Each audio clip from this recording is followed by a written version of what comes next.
Have you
possessions, apart from the tanks, are almost entirely produced domestically or in Finland. Finland itself has equipment from all around Europe, as well as the Soviet Union. One of the reasons for this is economics, as the Swedish government could be hesitant to increase its military spending because it's not that beneficial to the economy unless it's investing in domestic production or for the benefit of its neighbor, the country that would most likely be attacked first in the case of a war with Russia. Finland, on the other hand, just needs the most modern equipment. It's cool to encourage domestic production, but not when you have better options and a neighbor with an unpredictable past. It's interesting to note that Finland stayed almost completely neutral during the Cold War, apart from buying equipment from both the Warsaw Pact and NATO countries.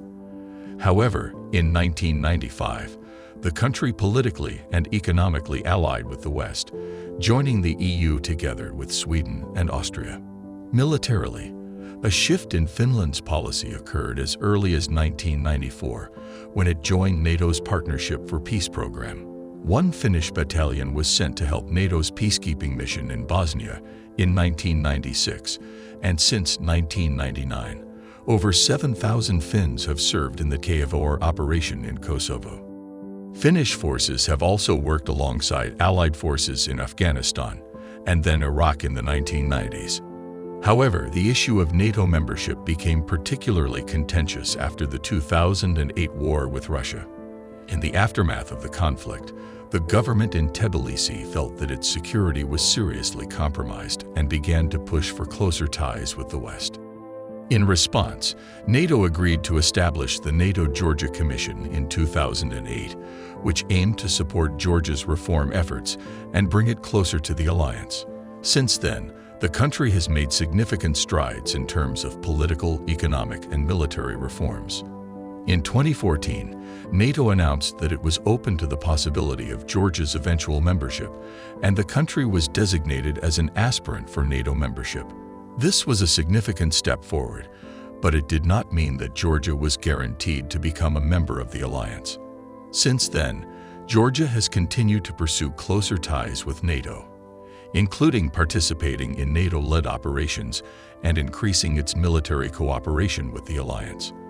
However, there are still significant challenges to be addressed, such as Russia's continued presence in the breakaway regions of Abkhazia and South Ossetia, which makes Georgia's path to NATO membership more complicated. Overall, Georgia's desire for NATO membership reflects its desire for greater security and stability in a region that has been characterized by conflict and instability for decades. While there are still significant challenges to be addressed, the country's progress towards NATO membership has been an important step forward in its efforts to achieve its strategic goals.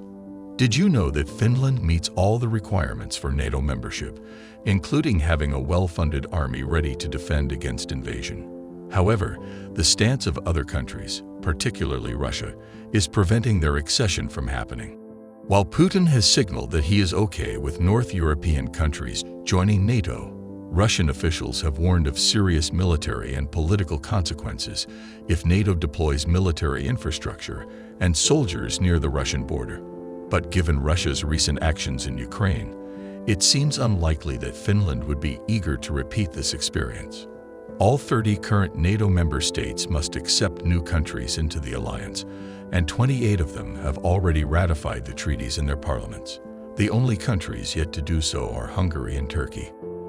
Speaking of Turkey, the reason for their hesitancy may have to do with the upcoming presidential election, scheduled to take place on May 14, 2023. Erdogan's main rival in the election is a coalition of 6 parties that agree on supporting the ideas of strengthening the parliamentary system, the full guarantee of rule of law, separation of powers, and human rights, and moving towards a more liberal democracy. This is largely why the coalition has gained so much popularity. On the other hand, Erdogan has quite a lot of power in Turkey, and his acquisition of American F-16 jets would be a considerable diplomatic win. So the question of why Turkey hasn't accepted Finland's and Sweden's NATO accession is now more about how Erdogan uses Finland and Sweden to win in the upcoming election. This has led to concerns over potential election interference, as Erdogan may use the situation with Finland and Sweden to his advantage. Some have suggested that he may use the veto as leverage to secure the purchase of S-16s, while others believe he may use it to gain support from nationalists who are opposed to NATO membership. Despite these concerns, it is still unclear whether Turkey will ultimately veto Finland and Sweden's NATO accession. The decision will likely depend on a number of factors, including Erdogan's political calculations and the state of relations between Turkey and other NATO members. In any case, the question of Finland and Sweden's NATO accession is an important issue that will have significant implications for both countries and the wider region. As this video has shown, there are a number of factors at play, including military capability, geopolitical considerations, and domestic politics. Whatever the outcome, it is clear that the debate over NATO expansion will continue to be a contentious and complex issue for years to come. As such, it is important for policymakers and citizens alike to remain informed and engaged on this important issue. Only through dialogue and cooperation can we hope to achieve lasting peace and security in our region and around the world. Have you ever thought about what would happen if the stock market crashed tomorrow? Or, more specifically, have you ever considered the consequences of Sweden's failed attempt to ratify its NATO membership? It's a fascinating topic that has captivated the attention of politicians, journalists, and citizens alike. The protests that followed Sweden's failed ratification were immediately condemned by Swedish officials, and its foreign minister stated that it was an act of sabotage. It was a controversial move, considering that a far-right pro-Russian extremist burned a Quran during the demonstration, which was funded by a journalist with Kremlin ties. Turkish officials reacted strongly to this event, with Erdogan saying that Sweden cannot join NATO as long as burning copies of the Quran is allowed. He even added an additional 130 people to the extradition list. Sweden obviously will not change its laws just to fulfill this specific request, so the three countries agreed to take a timeout regarding NATO talks. However, recent news tells us that the Swedish government is not going to sit idly by and watch people ruin the country's intention to join the alliance. On February 8th, Swedish police refused to permit a rally that would have included a burning of the Quran. While this is a rare move by the police, it's definitely the right thing to do, especially considering the hostility the entire nation of Sweden received from Muslims because of a small group of Russian-funded extremists. Now, some might have concerns about whether Erdogan is doing all of this to turn the situation in Russia's favor in Ukraine. The local joke is that the morning of the average Ukrainian goes like this: wake up, eat your breakfast, brush your teeth, then read the news and check whose side Erdogan took today. For real though, if that were the case, he would just focus a lot more on targeting Finland. With the dilemmas that Sweden is facing right now, he's just doing that to win the upcoming election. There's not really much more to it than that. But what should we expect after the election? Will the winner allow Sweden and Finland to join NATO right away, or will we have to wait even longer? Well, the answer depends on who wins. If it's the opposition, then it would definitely speed up the process. The opposing alliance does not have a strong anti-Kurdish stance, unlike the currently ruling coalition. It's also a lot more pro-European and pro-NATO. As for Erdogan, he could well approve of both Finland and Sweden joining the North Atlantic Alliance because of growing pressure from other European countries, though he might have to wait a month or two to pretend that he didn't just use this whole situation to improve his approval ratings. And finally, there's Hungary. This is Viktor Orban, the Prime Minister of Hungary. This is how many seats his party has in the country's parliament. This is what he said after winning the election for the fourth consecutive time in May 2022. You might see what the problem is already, but let's get into the details. Hungary is a part of both the EU and NATO, yet the policies and rhetoric of its government are not quite what you'd expect from one. Let's take a familiar example, the demonstration in Stockholm, where a far-right pro-Russian guy burned a Quran. How did the other alliance members react to this? Interestingly enough, no official statements on these events came from Albania, which is the only Muslim-majority country in NATO apart from Turkey. Norway didn't permit a similar demonstration shortly after due to a warning from the Turkish Foreign Ministry. Finland assured that it would not allow acts such as this, as well, referring to the Finnish law where violating religious peace is a punishable offense. In conclusion, the issue of Sweden's NATO membership and the burning of the Quran has sparked strong reactions from various countries and leaders, both within and outside of the alliance. While some are pushing for Sweden and Finland to join NATO, others are concerned about the anti-Muslim sentiment that has been stirred up by a small group of extremists. Regardless of the outcome of the upcoming election, it is clear that the debate over Sweden's NATO membership is far from over. Only time will tell whether Sweden and Finland will ultimately join the North Atlantic Alliance. But one thing is certain, this issue will continue to be a topic of heated debate for some time to come. Thank you for watching. If you found this video informative and valuable, please consider subscribing to my channel and clicking the notification bell to stay updated on future videos. Also, feel free to leave a comment below with your thoughts and questions on the economic trends discussed in this video. Together, let's continue to learn and stay informed about the latest developments in the world of economics.